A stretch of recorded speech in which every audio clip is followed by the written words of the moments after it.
జార్ఖండ్ మహారాష్ట్రలో అసెంబ్లీ ఎన్నికల పోలింగ్ ముగిసింది. జార్ఖండ్లో సాయంత్రం 5 గంటల వరకు 67.59% పోలింగ్ నమోదైంది.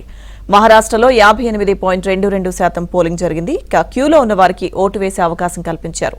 కాసేపట్లో 2 రాష్ట్రాలకు సంబంధించి ఎగ్జిట్ పోల్స్ విడుదల కానున్నాయి.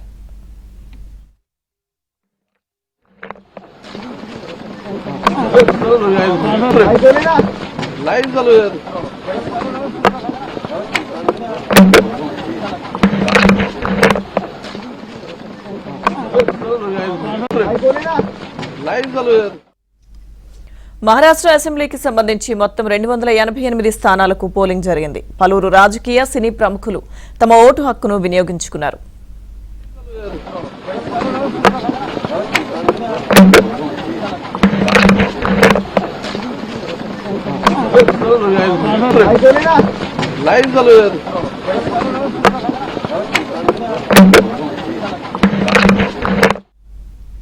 మహారాష్ట్ర జార్ఖండ్ లో అసెంబ్లీ ఎన్నికల పోలింగ్ కి సంబంధించిన పూర్తి సమాచారం మా ఢిల్లీ బ్యూరో చీఫ్ కృష్ణ అందిస్తారు. కృష్ణ, మహారాష్ట్ర జార్ఖండ్ అసెంబ్లీ ఎన్నికల పోలింగ్ ఉంటుంది. మరి సేపట్లో ఎగ్జిట్ పోల్ కూడా రాబోతుంది. 6:30కు ఎగ్జిట్ పోల్ చూసే అవకాశం ఉంది.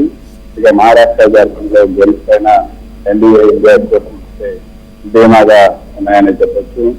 మహారాష్ట్ర ఎన్నికల్లో ప్రధాన అంశాలుగా కులగణన, అదేవిధంగా రిజర్వేషన్లు, రైతుల పంటలకు మద్దతు ధరలు, ఉద్యోగాలు, సంక్షేమ పథకాలు ఇవన్నీ కూడా మహారాష్ట్ర ఎన్నికల్లో ప్రధాన ప్రచారాంశాలుగా అన్ని పార్టీలకు వచ్చాయి. జార్ఖండ్ ఎన్నికల్లో ప్రధాన అంశాలుగా అక్రమ చొరబాట్లు, రిజర్వేషన్లు, జేఎంఎం అవినీతి, రైతుల పంటలకు సంబంధించినటువంటి మద్దతు ధరలు, ఉద్యోగాలు, సంక్షేమ పథకాలు ఇవన్నీ కూడా ఎన్నికల ప్రధాన అంశాలుగా నిలిచాయి. మహారాష్ట్రలో మొత్తం 288 అసెంబ్లీ స్థానాల్లో నాగేశ్వర గారు అంటే అధికారాన్ని చేయించుకోవడానికి 145 రావాల్సింది. మహారాష్ట్రలో మహాయుతి కూటమిగా బీజేపీ 149 స్థానాల్లో, ఏక్నాథ్ షిండే శివసేన వర్గం 81 స్థానాల్లో, అజిత్ పవార్ ఎన్సీపీ 59 స్థానాల్లో పోటీ చేసింది. ఇక మహావికాస్ అఘాడీ కూటమిలో భాగంగా కాంగ్రెస్ పార్టీ 101 స్థానం, ఉద్ధవ్ ఠాక్రే శివసేన పార్టీ 95 స్థానాల్లో, శరద్ పవార్ ఎన్సీపీ 86 స్థానాల్లో పోటీ చేసింది. మహారాష్ట్ర ఎన్నికల బరిలో మొత్తం 237 మంది బీఎస్పీ అభ్యర్థులు నిలబడ్డారు. 17 మందిని పోటీల్లో, ఎంఐఎం కూడా 17 మందిని పోటీల్లో దించింది. 156 అసెంబ్లీ స్థానాల్లో వివిధ పార్టీలకు చెందినటువంటి రెబల్ అభ్యర్థులు పోటీ చేస్తున్నారు. ఇక జార్ఖండ్ విషయానికి వస్తే జార్ఖండ్ లో 81 అసెంబ్లీ స్థానాలు ఉన్నాయి. ఇందులో జార్ఖండ్ లో ఇండియా కూటమిలో భాగంగా కేఎంఎం 43 స్థానాల్లో, కాంగ్రెస్ 30 స్థానాల్లో, ఆర్జేడీ 6 స్థానాలు, సిపిఐఎంఎల్ 2 స్థానాల్లో పోటీ చేస్తుంది.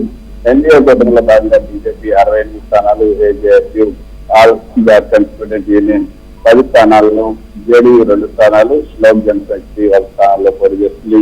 ఇక జార్ఖండ్ లో మ్యాజిస్ట్రేట్ 42గా చెప్పచ్చు. కొద్దిసేపట్లోనే జార్ఖండ్ లో అయితే పోలింగ్ ముగిసింది. జార్ఖండ్ లో సాయంత్రం 5 గంటల వరకు కూడా 67%, 59%గా పోలింగ్ నమోదైంది. గతంలో నమోదైనటువంటి పోలింగ్ కన్నా కొంత అధికంగానే నమోదైంది. చివరికి ఇంకా ఎక్కువగా జార్ఖండ్ లో ఈ పోలింగ్ జరిగే అవకాశం కూడా చూస్తున్నారు.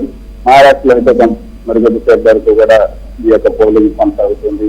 మహారాష్ట్రలో సాయంత్రం 5 గంటల వరకు 58.22% పోలింగ్ నమోదైంది. సాయంత్రం 6:30 తర్వాత ఈ పోల్ విధించాలని కేంద్ర ఎన్నికల సంఘం చెప్పింది. మహారాష్ట్రలో ఇక గతంలో 64.12% నమోదైంది. ఈసారి కూడా అంతే పోలింగ్ శాతం నమోదయ్యే అవకాశాలు ఉన్నట్టుగా కూడా మనకు అంటున్నటువంటి సమాచారం. దీనికి సంబంధించి స్పష్టమైన ఫిగర్ మరికొద్ది సేపట్లో వచ్చే అవకాశం ఉంది. Thank you Krishna.